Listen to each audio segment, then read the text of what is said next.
Welcome home, where we provide information, inspiration, and motivator after motivator after motivator. We got Coach Yeah. Mike in the building with us today. How you doing, Coach Mike? What's up? What's up? What's up, man? What's going on? How you Chilling, feeling today? chilling. I'm absolutely fabulous, man. Doing absolutely fabulous right now in this time and day, man. I'm Wow, locked in for the lock in. That's what I'm locked in for this lock in we going through right now. absolutely. I was scrolling Facebook as I usually do in the evenings. That's a part of my wind down, and Okay. I seen a picture of you doing some push-ups on top of some dumbbells. I was like, this dude right here is intense. Yeah, that's how we get down, man. You gotta if whatever you do, you gotta go ahead and just do it, man, all the way in. Go all the way in. Right. That's definitely how we do. Okay. Well, we're gonna get to some of the things that I've seen on social media and talking to you in pre-production. You got a lot of stuff in store for us. Um, Yeah. where are you located at these days? These days, man, I'm in Greensboro, North Carolina. Yeah, I've been down here for a couple of years, man. Kind of rooted myself down here. Um, that was pretty much it, man. I knew somebody down here, and then one of my family members moved, so I came on down. But that was a part of a whole nother thing, man. Well, recently I've been hearing person after person talk to me about the Carolinas. Um, Talk to me about what it's like there for you right now. Oh man, it's love. It's love, really. My thing was getting away really from Jersey, man, and really planting my seed, on some ground that I could really grow on. That was it, man. But Carolina is great, man. There's a lot of opportunity out here. There's a lot of it's a lot of diversity out here. And whatever you do, man, I could go in anywhere and do what I do. But right here, the weather's always great, man. It's like hot and cold here. That's it. You know what I mean? No other no other things in the middle. Right. Where were you born at? I was born in Plainfield, New Jersey. That's right outside of Newark is the biggest city that's, closest to me. And you got Elizabeth. It's in Union County, New Jersey. Yeah, man. I spent the early part of my days in Plainfield, Okay. yeah. When I hear of the city Newark, New Jersey, I think about a cultural mecca. It's one of those places where if you want a good hard look at urban America, insert Newark, New Jersey. Was it Yep. was it like that for you growing up in Plainsville? Yep, just like it was like a small Newark. So Plainfield is actually about 2 square miles. If you know that, you could probably walk from one end to Plainfield, it from one end to the other, man, in roughly an hour and a half just strolling, but it was surrounded by, four suburban towns. Okay. So think of the hood, right, wrapped in the middle of right smack dab in the middle. As soon as you go outside of those borders, you're in suburbia. Wow. That sounds almost like an intentional design. Yeah, that's what it seems like. But as I started to educate myself on Jersey, man, Plainfield is one of the spots that had a riot out there, and the people actually took over the armory, and it was a full-fledged, riot out there, like the Newark riots and the Watts riots. Plainfield actually had its riots too, man. And Around what? in the 60s, late 60s, 67, something like that. yeah, and then right after that, man, there started to be this pretty much white flight, man. Because it was really one of those suburban towns, but they let a couple people get some houses in there, and like when I was telling somebody the other day, I grew up, all of my neighbors around me were white, but by the time I was 15, everybody was gone. Wow. Yeah. Talk to me about the backdrop of your childhood, given the fact that riots had taken place there, gentrification had taken place there. What sort of a climate did that create for you growing up as a young man, a young boy rather, in Plainsfield? So it was strange because so the first, second, and third grade I remember, right. I went to this school on the other side of town. It was called Evergreen. All right, nice area.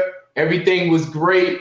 We took the bus over there, and the bus came and picked us up, and it was just like a better experience at going to school. That's when I actually liked to go to school. So then I moved to North Carolina for a year because my mom and dad were thinking about moving back, and because that's where they're from. They're from Wilson, North Carolina. So I moved to Wilson for a year, and then I came back. They had taken the buses away.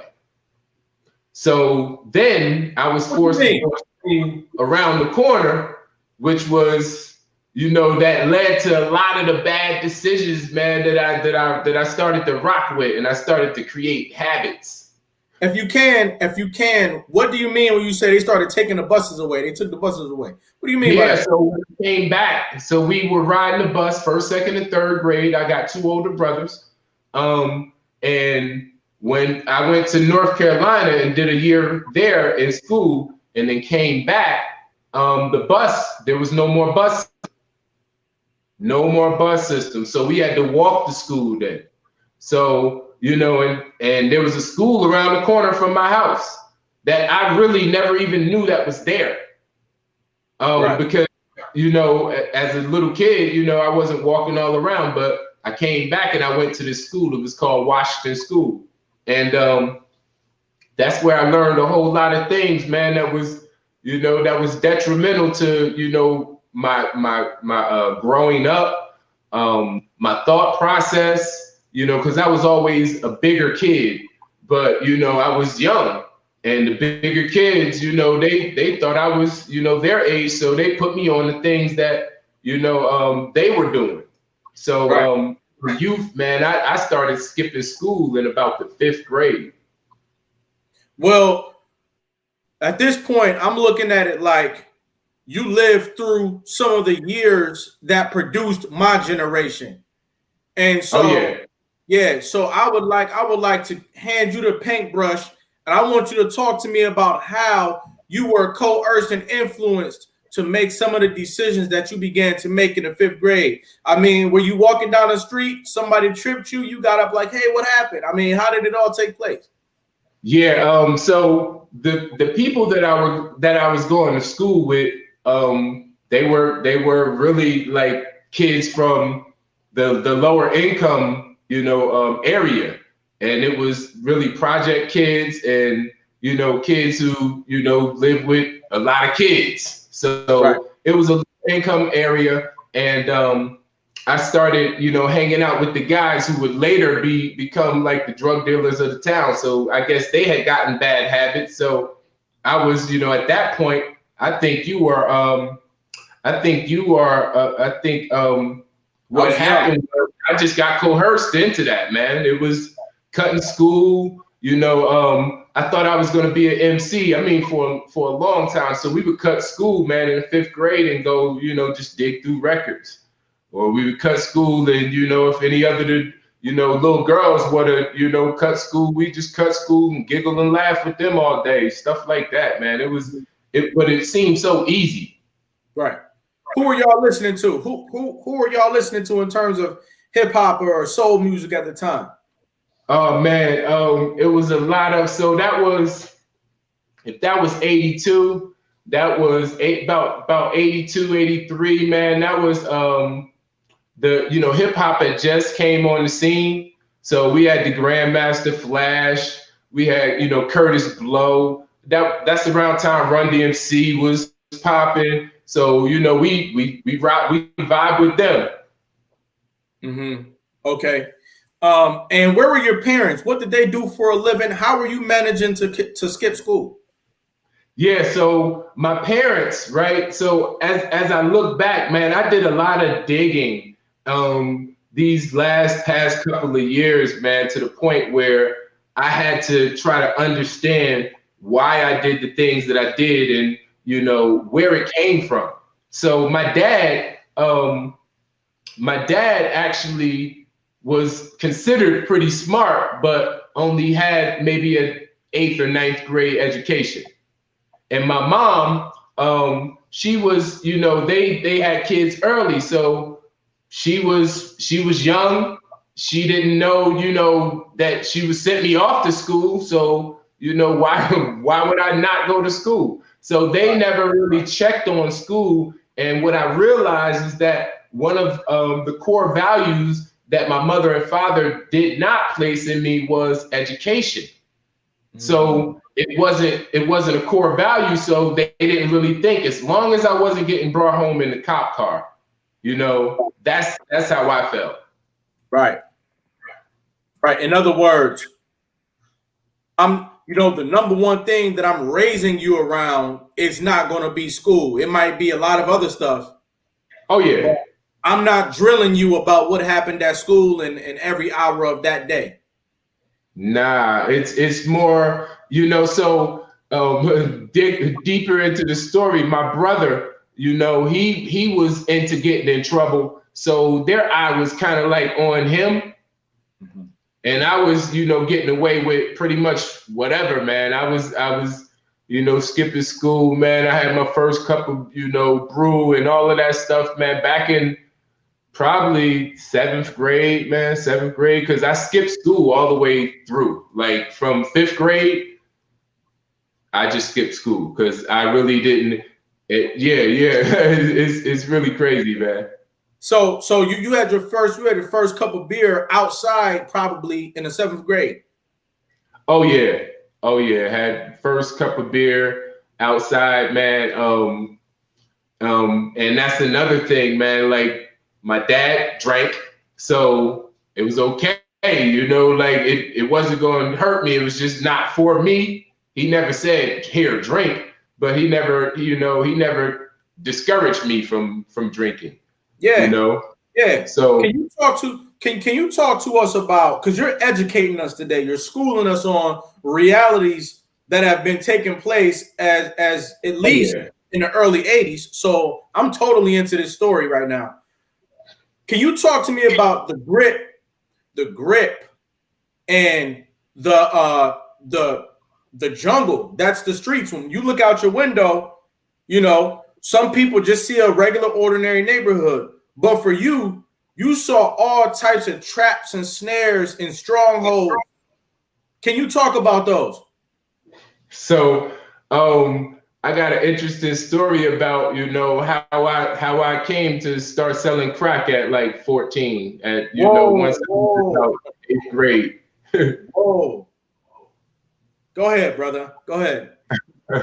Yeah, so you know what I mean. So I'm walking home. I'm walking home. I think I'm in the ninth grade, maybe the eighth grade or ninth grade. I'm walking home, and I'm walking through a drug area, and I find a crack vial on the ground. It had, you see crack vials all the time, but they normally gonna be empty. You know what I mean? So this particular time, I seen one that had something in it.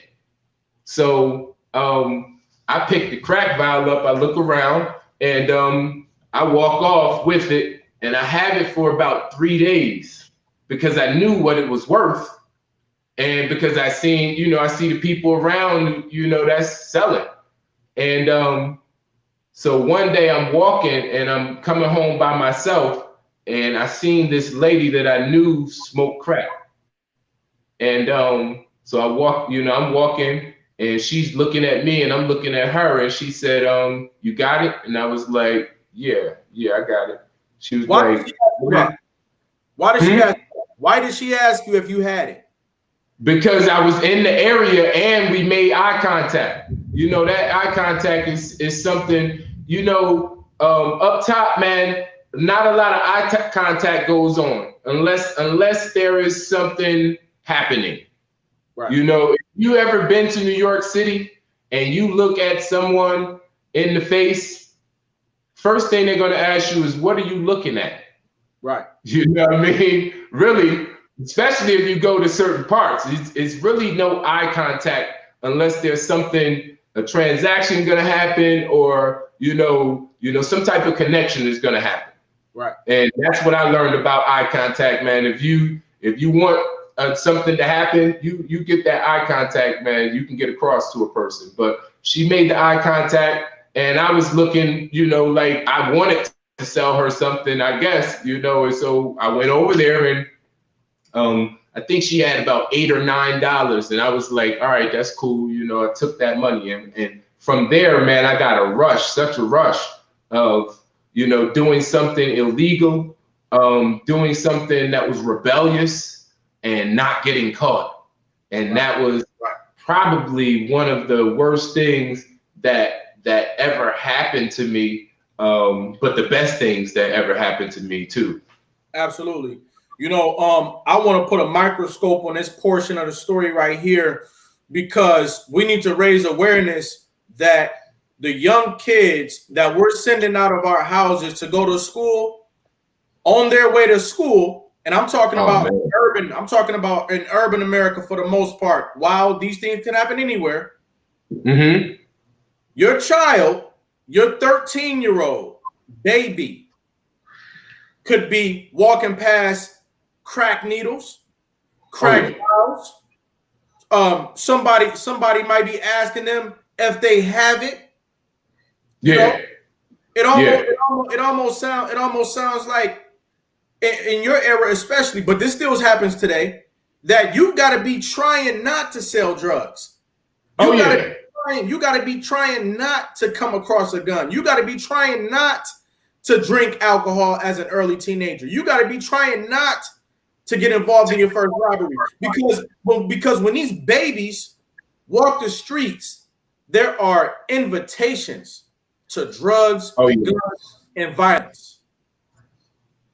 Well, the first thing is, it's the allure of the game, man. It's the allure of having money. It's the allure of all of these things. And we're stepping,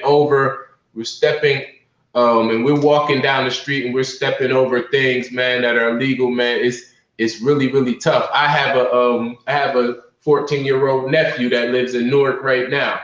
And my brother, calls me all the time, man, said we got to get him out of there because, he live in blood, right in blood territory, so it's only a matter of time. And, he hangs with the guys, and, but the only thing is, he got that jump shot. So that's what's keeping him out right now, is that jump shot. But, I got a couple of guys that, when the jump shot didn't work out, they went right back to what they knew. In the streets is already, yes, they are totally grabbing us, just from watching and observing other people throwing money and all of those things, man. When you're young, you're totally impressionable, and you'll be steered to those things easily if that's all you put into your head. So you're painting a picture in your head about having these things with the stuff that you're actually watching, consuming on a regular basis, then that's what you're going to want. So because your thoughts are going to lead to feelings. The feeling is, man, I don't have that. And your feeling is going to lead you to start to believe something. If you get out there, then you're going to make sure that you get that money too. You start believing that you can make this money. And then, and next thing you know, your beliefs are going to lead to some actions, man. That's, once you start to act on it, it's either, man, get locked up or take this ride, man. This really, really, that's a part of the game that, I was lucky to elude, was getting locked up. But like I said, that was a blessing and a curse too. Right. So, what can we do? What can we do to kind of put a curb on? Because I'm thinking we got a whole nother generation of young people out there today who are getting ready to get involved in all the same stuff that the last generation got involved in. It's literally happening right now. Is there anything just off the top of the head? Is there anything that we could be doing to curb it, to slow it down? Yeah, man, personal development, that's really, really what the schools don't teach is personal development. Okay. I was 40 years old till I really started doing some personal development, and that type of stuff works. Writing your goals down, making, plans, proper preparation prevents poor performance, learning to prepare for things, learning to just be a student of life, those things, man. And we all know them, but there's no class. I think a lot of people said school of hard knocks, no graduation. That's how it is. So Right. if we implement these personal development courses, or we can do, because right now we're on affirmations. We do a lot of affirmations. We have affirmations for little kids. I have a grandson at this point, and he has the affirmation cards, and we read them to him before he can actually comprehend them, so that it'll be something that he's used to hearing, and that personal development will continue to grow with him versus just man, it's really, really serious, man. Personal development is going to be the key to any highest achievement. Right. So if we don't start personal development, we can't become what we need to become in order to even teach these babies, man. So it's really real on the personal development tip. And that's really what my gym does. That's what we do on a whole. We do personal development, but we do workouts. Right. I think that what you're talking about right now is phenomenal, and you're providing a real solution. Shout out to Matt Anderson in the building, a very important member of our viewership today. Shout out to Calvin Pohl in the building, another veteran part of our viewership today. We definitely appreciate you guys. If you haven't already, ladies and gentlemen, tell a friend to tune into today's broadcast. Grab your nephew, grab your niece and your brother and your uncle, and have them to come here and listen to Coach Mike, because Coach Mike is going somewhere with this. This man is on our show today because he invested some things in himself that we have an opportunity to invest. Now, if you can, Coach Mike, I want you to tell us and teach us what exactly is personal development and how early should we start personal development? Well, I mean, take both of those words, man, and just personal means oneself. And to develop something, man, that means to continuously, learn. Not, personally develop. We want to continually learn. We want to be lifetime learners.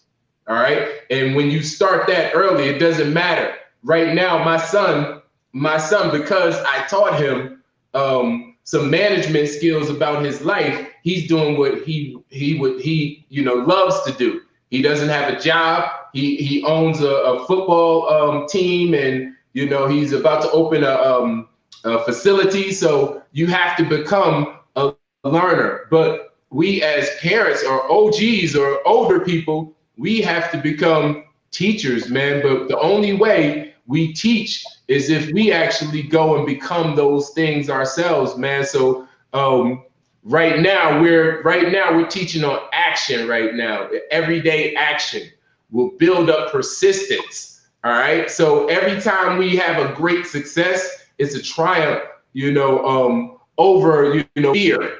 All right. So, and that's what we don't talk to the babies like we used to, man. We don't spend that time.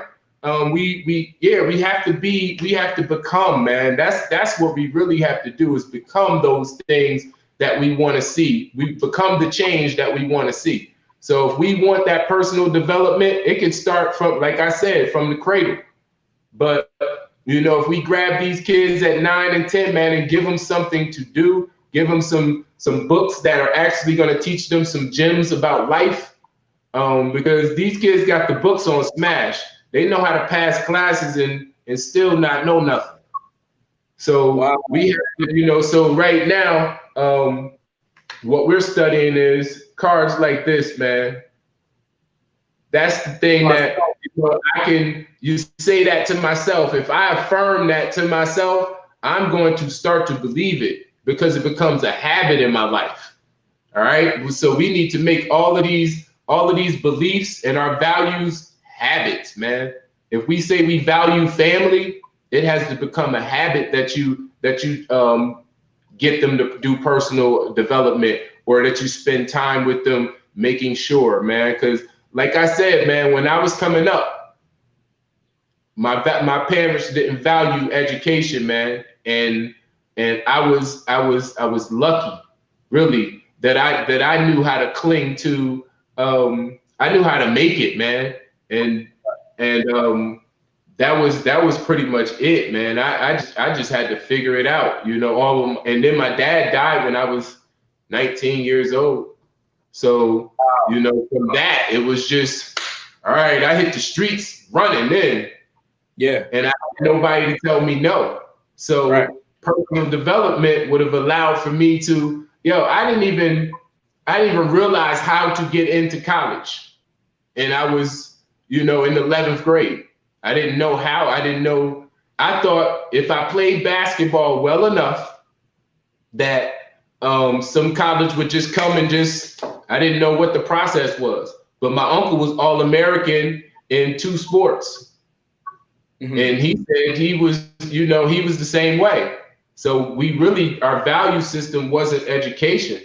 He couldn't go to Seton Hall. He had to go to a JUCO because he didn't pass the test. Right. So our values run deep, man, and a lot of times we running around with the same values that we that parents gave us. Right. And I had to change that, man, and until recently, education wasn't a value to me. Right. Until I had realized that if I study everything I could study, knowledge is the new money. Knowledge is the new money, man. Wow. The more you know, the more you grow. Right. That's key right there. Absolutely key. I mean, this is an extremely valuable conversation. Ladies and gentlemen, we're talking to Michael Fields, and this man is on a mission. He's taking his life seriously, and he's encouraging us and showing us how to take our lives to the next level today. We're going to be right back with Coach Mike right after this brief message.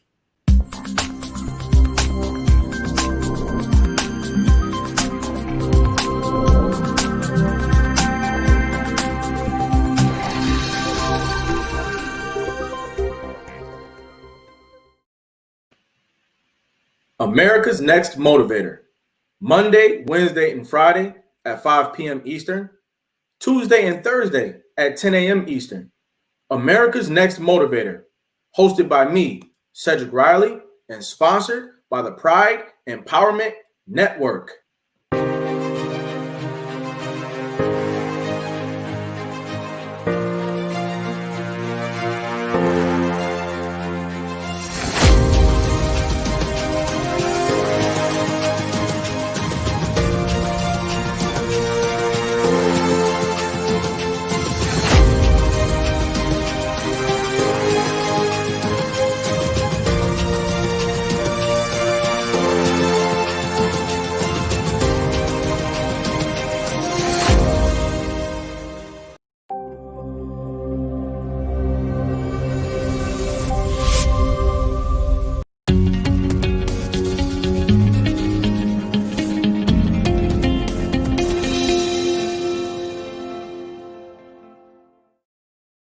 And we're back.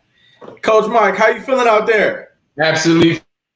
His wife just asked me the same question. I said, man, I'm absolutely fabulous, man, over here, man, enjoying this opportunity, man, and really trying to sharpen my tool, man, right now. Just sharpen it. That's all I want to do. I got something for you to sharpen right here, right now. As I was listening to you before the break, you mentioned that your parents didn't really place a high value on education, but you also mentioned that young people today know how to go through school and lessons and not really be paying attention. They know how to get good grades and not really be paying attention, right? And so I'm also hearing you talking about personal development, which brings me to this. Yes. Are we missing something when we say education? Is there something missing? You also said that your father, he wasn't a high school graduate, but he was a smart man. Are we missing out on an opportunity to implement something like personal development as a whole nother lane to education? Are we missing out? Well, I mean, really, it's a whole nother school. You know what I mean? Personal development is a whole nother school, but just to add something to the school curriculum would be an economics course that actually deals with real economics. You know what I mean? It really, no one really teaches you about money and how to pay bills and all of those things. Those things are supposed to be learned at home. But if your parents don't, if you're not, you're not from a house where the bills get paid like that, then, you know what I mean, what are you learning? So are you left out? So there is an element to something that's missing in school, man. And I really can't put my hand on it, but I know that it's rooted in personal development. I know that because we're having far too many people coming out not having their mind on anything. And that's all that personal development is finding a goal, fixating on it, and seeing it all the way through. Right. And that goal is going to lead you to another goal, which you can see all the way through. Mm-hmm. So if we continually develop, then, personally, we'll develop some people along the way, right along with us. Mm-hmm. Did you have any sort of a cultural identity challenges when you were a young man? Because now we're talking about a 17 and 18-year-old Michael Fields. What was your idea of yourself and your history? Well, at 17, 18, I thought I was going to be a basketball player. If you ask anybody, in my small town, that's, if they hadn't seen me in 15 years, they would say, man, I thought you would be somewhere playing basketball. But that didn't happen. Then I became the best drug dealer I knew how to. So, so I hustled, I got the chain, I got the sneakers. I even worked in. So I started from the bottom, man. And so it was real crazy because I started out selling. At 14, I just went to New York and bought me some crack. I had about $150. I went and bought some crack from New York at 14. I was still in school, and the cops. And so this funny story. So a cop had jumped out of their car and was coming up from behind me after I got the crack. And then I seen another car like pull in front of me. So I'm like, man, I'm about to go to jail. Oh man, what's about to happen? And as I ball the crack up in my pocket and get ready to run, they run right past me and run into somebody's spot, right? It's crazy. Wow. But that didn't stop me. I still wanted to be the best drug dealer. After my hoop dreams fell, that I wanted to be the best drug dealer that I could possibly be. And it sounds like this additional house of learning that you were talking about, it didn't exist then and it didn't exist now as a catch, a safety net for what happens when your plan A fails. So it should not be, this is my perspective, it shouldn't be Mike wants to go to the NBA, but he can't, so now he's dealing crack. Cedric wants to go to the NFL, but he can't, so now he's dealing this. It should be, listen, we understand that your plan A didn't work. Listen, you need more knowledge, you need personal development, you need a historical lessons about life. You need anchorage. You need to be anchored in as a man, as a woman, so that you understand. Listen, if I can't successfully become my plan A, I got all the other letters of the alphabet as plans of what it is that I can do, and that not be illegal. So I want you to talk to me now about, when did you start learning lessons that helped you to change the direction of your life? So what happened to me was I got locked up for 7 days. Now, I had been to New York picking up as much as a kilo of crack, and had been dealing, making thousands of dollars. But I went to court for a loitering charge or something like that, and got into a fight at the court. And just so happened somebody pulled up and had a knife in their car. And I'm not a killer, so I'm just swinging the knife, like, for the guys, because it was a bunch of them trying to get me. So I'm swinging the knife, and I get charged with attempted murder. So attempted something. Yeah, it was attempted aggravated assault. I didn't touch anybody, didn't cut anybody.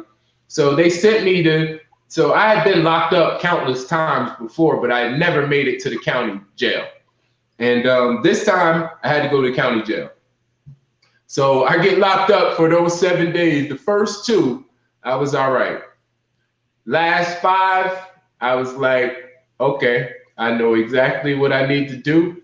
I know what I don't want to do is spend any more time in here. And I made a decision to just stop hustling.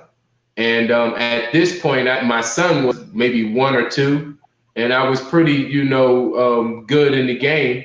And so when I got out, I just gave all of my drugs, all the paraphernalia, everything, to a couple of my homies, and just said, give me half of whatever, you make. So after they did that, man, it was a 7-day period that changed my life and took the trajectory. But the crazy part is, just like the crack game, I had to start from the bottom. I had to start from the bottom all the way to the bottom. So after those 7 days, I said I stopped cold turkey.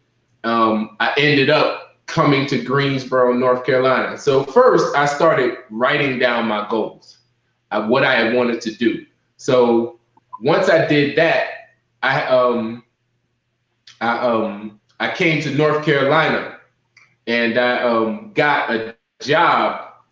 I got a job as a CNA. So you know what CNA does? A nursing assistant. Okay. Yeah. So I was a CNA, and I was working at a nursing home where people were, kind of dying frequently. So, and my job was to clean them up. So went from $1,000 nights, $2,000 nights, $5,000 nights to cleaning, the backsides of old people. Mm-hmm. And that changed my perspective. I knew that I wanted to affect people, but I knew I wanted to help them at that point. I knew I had a heart for helping, because I wouldn't even have took the job. So with that in mind, I kept that in mind, and every job that I got from there got better. But then I moved back to New Jersey. I said, if I could do this here, I could do it there. And then part of me changing was changing who I was at the core, and then change starts from the inside out. So once I changed the core, my outside started changing. My outside world started changing. So when I got back, I didn't mind having a CNA job. So when I didn't mind having a CNA job, I went to go get another job. And they said, we don't have a CNA's job, but we have a physical therapy assistant job that we could give you. Oh, I said, all right. So then from my learning, once I put learning at the core of where I was, what I wanted to do, education, and I started working as a physical therapy assistant, right? I started working there. I was learning all about the muscles, and in and out, and learning how to help people back, to nurse people back from injuries and stuff like that. I learned all of this first. And then right after that, I found out about a massage therapy school. So once I found out about the massage therapy school, I asked the hospital that I was working at, would they pay? They said, yeah. So they gave me the tuition reimbursement to go to massage therapy school. So you see where I'm going? So now from the massage therapy school, all right, I did a year and a half in massage therapy school. I learned 10 different disciplines of massage therapy. So I know the body from in and out now. So now I know it. So now my next opportunity came, and boom, one of my wife's cousin worked in New York City at New York Sports Club, and she was a manager. And she said, hey, do you want to come and get personal trainer here? And so my first personal training job was in Midtown Manhattan, 49th and Broadway. I was training cats like Tay Diggs. I was training cats like what's my man name? Brian Biggs from Def Jam, Jay-Z's boy. Oh, yeah. Beach, all of them cats, they ran across my path. So, so from there, man, it just snowballed. But learning, definitely, man, I had to root myself in the reality of the possibility, man, that I could actually be something other than what everybody else thought I was. See, once you change the opinion of yourself, the world will, change their opinion the next day. I learned that from my man. I ain't gonna take my man Lynch Hunt's, quotes, man, right. But that touched me, right? He said, as soon as you change your opinion of yourself, the world will change their opinion of you. How about that? I think there's a calling on your life. I think that you always were a talented individual. You always had leadership qualities, but maybe they were misdirected early on, right? Oh, yeah. But there was a silver lining, even though that it might have been misdirected. There was a silver lining because those choices that you made when you were younger, they gave you a knowledge set. They gave you a set of mental faculties that now allows you to read the room. It now allows you to get into a room full of people from all different backgrounds and take them from mediocrity to excellence. Yes, sir. I want you to explain to us what it is that you do in the lives of people today. Right now, my why is to assist and empower everyone by overcoming their physical, mental limitations and fears so that they can live the life of fulfillment, man, that everybody really, really wants.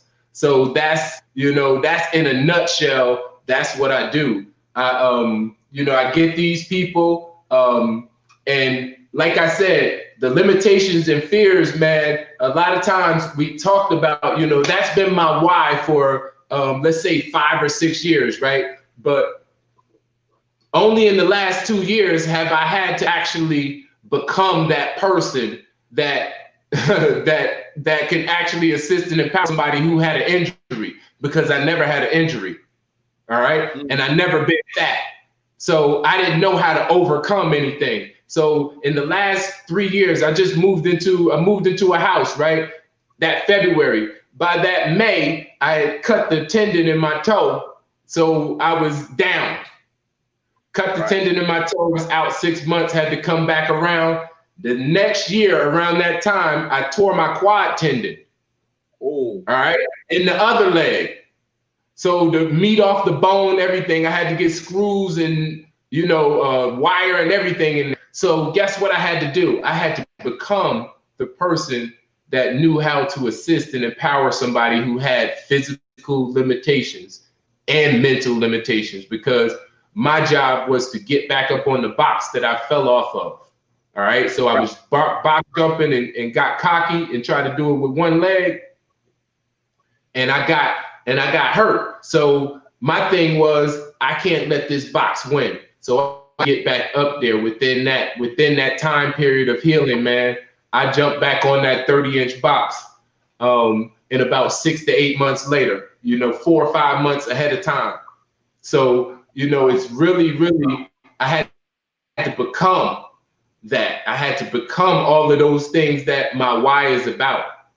So that's why I can say that that's my why, and that's what I do. So right now I'm just assisting people and empowering them, man, to just continue to work out despite injuries. We got the website, man. We're right now we're putting some things in place where I have a fully modified. I already have a fully modified show, but I'm fully modified exercise library, man, so that people who are hurt, people who are who just new to exercise, they can come and experience the AWOL experience, man, like everybody else, because the rest of the stuff, man, is kind of hardcore. So but it's for everybody, man. It's for everybody. We adjust the exercises, we modify them. But I'm known as Modified Mike, because I modify all the exercises when somebody gets hurt or something like that.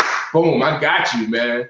The exercise library is going to be for people with physical limitations, those who think they are new to exercise and just really think it's too much fast paced. So I kind of made a program just for them, man, for the beginners, and just something to graduate into, because we're all about that progression, man. If you can start something right where you are and make something happen, man, that's called progress, man. That's called imperfect action.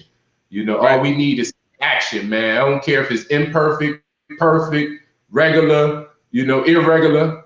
We need some action, man. And starting where you are with what you have and make something happen, you start to feel better. And that feeling, man, produces something inside that's like dopamine, and you want more of it, and you want more of it. So you're addicted to like taking steps every day, man. And then those steps that you take every day is going to be a big change in the long run. It's going to be that big. Right. You're going to look up, and you're going to be totally different. Right. Now, it looks like you're a member of AWOL Fitness. What's your role in AWOL Fitness? I'm part owner of AWOL Fitness, man, 320 East Washington Street, man, in Greensboro. Wow. We got, Hold on, how did you leave that out? So you created a fitness company? Nah, so my man, that's why I was asking you, did you know Lynch Hunt? Because Lynch Hunt is really, part owner of AWOL Fitness, man. Lynch Hunt is the creator of AWOL Fitness, man, and it's a crazy story how we met, man. He had just gotten out of jail from doing a 10-year Fed bid, right? Okay. And he changed his life completely, man. This guy was he was the head of an $8.3 million drug ring in New Jersey, and it just so happened that we're from Jersey. Okay. So and so a lot of the people that he knew, I knew, and so I seen him one day. He had I was working at this place called The Rush in Greensboro, and one day he had just got hired there, and he was like, "Mike, what's up, man?" He said, read my name tag, "Yo, what's up, man? I'm Lynch, Lynch Hunt, man." He gave me a card that said AWOL Fitness. This was about 2012, 13, somewhere like that. Gave me a card. And he said, "Yo, get with me, man. I got some stuff going on. I really want to get with you, and let's get money together." So I'm like, this is Jersey cat, slick talk. I'm like, I'm skeptical. So I'm like, all right. But then I seen him again, and he did the same thing. And then I seen him again, and he did the same thing. And so one day, probably about a year or maybe even 2 years later, somebody was talking about him and said, "Yo, you should go see this guy Lynch Hunt." I'm like, man, I'm about to go see this guy, man. So I walk in, so I walk into the gym, right? He's doing a class. He's got about 60 people doing a boot camp class, right? On a Saturday. I walk into the gym and he yells out my name, Mike Fields. What's up, man? After 2 years of telling them, nah, I'm good, nah. He walks in, man. He yells out my name. Then he brings me up and like, yo, I want to show you something. So we start. So he's like, all right, if you got time after the class, we'll go see something. So we went over to right where AWOL is right now, man. He showed me the building. He said, I want you to get down with me. He was like, you don't got to do nothing. All I need you to do is get down with me, and we're gonna take care of the rest. We're gonna take over, and we're gonna change fitness. Gonna change the way fitness is approached for years to come. And everything that he said to me has happened. I think I've said this before, and I'll continue to say this. There is a lot of value in individuals who have been through the prison system and decided to reform their lives. There is a whole lot of value in those types of people who have been incarcerated but took it upon themselves to have a spiritual rebirth and then decide to repurpose their life. There's some of the most resilient people on the planet Earth. And so when you say that you and this brother Lynch have been through, some hard knocks, and then he's been incarcerated, and you spent 7 days in jail, which changed your life, man. Y'all some serious guys, and you're not just out here. Yeah, go ahead. No, what you it goes back to those core values, man. You start to value time, and then you start to value freedom. You know what I mean? So once you change those at the core, you're gonna have a corresponding action that goes with, I don't want to be locked up. You know what I mean? I want financial freedom. You're gonna make those choices to do those things instead of the other thing. So once you get those core values, man, and sometimes once you get in the dark or by yourself, that's the only time that we're gonna reflect. And right now, man, nobody wants to be by themselves.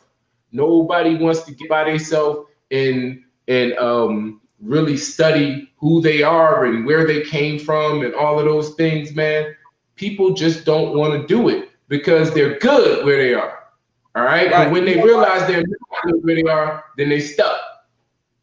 You know what, Coach Mike? I want you to take 30 seconds, and I want you to talk to the young women out there, the young men out there, the grown folks, and the young adults who are saying this. I want to change my life, but it's too hard. Talk to them. All right. So look, what we talked about today, man, look, action. All you have to do is take a small step towards your goal. All right. Take a small step towards your goal each day, man. It's like a drop in the bucket. That's it, man. So look, if you're looking to get out of financial bind, all you have to do is start checking into it, man. You ain't got to have $1 million to really do these things, man. You have to start small. I always say, how do you eat an elephant? One bite at a time. You cannot eat an elephant. You can't just run up on no elephant and take it down. All right. And I know that's what your goals, that's what your aspirations all feel like. But if we take one day at a time, man, look, I am not a young buck and I still have not gotten to where I wanted to be. But what I did was I went through the stage of development. So don't worry about if you feel like it's not happening right now. So look, the bamboo tree, if you get nothing else, y'all, the bamboo tree, it grows underground 5 years before it even sprouts anything. You got to continue to water it. You got to continue to nurture it. You got to continue to care. But guess what? After that bamboo tree sprouts up, it goes 80 feet in the air, man, in like 6 months or like a year or something like that, man. So all you got to do is keep grinding, keep hustling. Hey, if you're in the dirt, guess what? You're a seed right now. All right.